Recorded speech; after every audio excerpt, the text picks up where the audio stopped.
اعوذ باللہ من الشیطان الرجیم بسم اللہ الرحمن الرحیم۔ میری طرف سے تمام بہن بھائیوں کو السلام علیکم ورحمۃ اللہ وبرکاتہ۔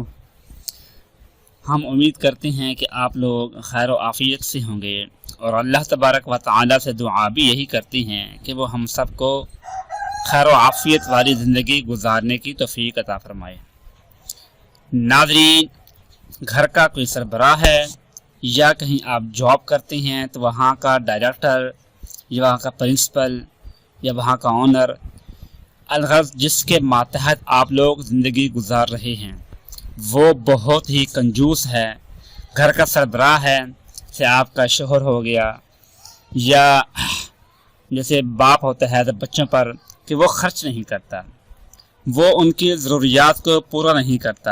اپنی ضروریات کو تو پورا کرتا ہے، لیکن اپنے بچوں کی یا اپنے بیوی کی یا اپنے ماتحت لوگوں کی جو ضروریات ہیں ان کو پورا نہیں کرتا، کہ ان کے جو کپڑوں کی ضرورت ہے کپڑے لے کر نہیں دیتا، گھر میں کھانے پینے کی ضروریات ہیں بہت کم لا کر دیتا ہے، کہ جس سے کھانا پینا پورا نہیں ہو پاتا۔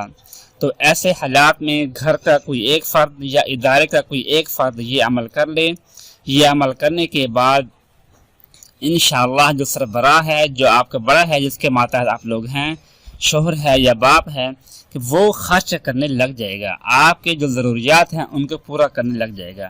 وہ عمل یہ ہے، قرآن پاک کا آخری پارہ ہے عما یتساءلون، اس میں ہے سورۃ التکاثر۔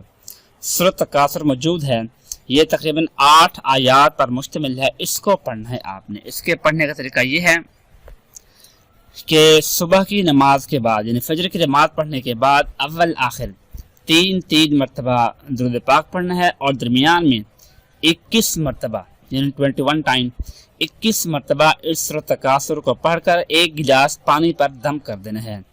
پھر وہ پانی کسی بھی طریقے سے اپنے شوہر کو یا اپنے باپ کو یا اپنے جو آپ کا آنر ہے، ڈائریکٹر ہے، پرنسپل جو بھی ہے، اس تک وہ پانی پہنچا دیں کہ وہ ایک گھونٹ بھی پانی کا پی لے تو کافی ہوگا۔ بس ایک گھونٹ پانی کا پینے کی دیر ہوگی کہ اس کے دل میں آپ لوگوں کی محبت اور آپ لوگوں کے اوپر خرچ کرنے کی ایسا جوش سوار ہو جائے گا کہ وہ خرچ کرتا تھکے گا بھی نہیں۔ آپ کی جو بھی ضروریات ہیں وہ پورا کرنے کے لیے آگے آئے گا، اور آپ سے بار بار پوچھے گا کہ آپ کی کیا کیا ضروریات ہیں جو میں پورا کر دوں، آپ کو کس چیز کی ضرورت ہے، یہ پیسے پکڑو، یہ چلو میرے ساتھ میں آپ کو لا کر دیتا ہوں انشاءاللہ، کہ آپ کی ہر ضرورت کو پورا کرنے کے لیے وہ مکمل طور پر آپ کا ساتھ دے گا انشاءاللہ۔ اللہ تبارک و تعالی سے دعا ہے کہ وہ ہم سب کو اپنے راستے میں اور اپنے گھر والوں پر خرچ کرنے کی توفیق عطا فرمائے۔ آمین ثم آمین۔ اپنا خیال رکھیے گا۔ اللہ حافظ۔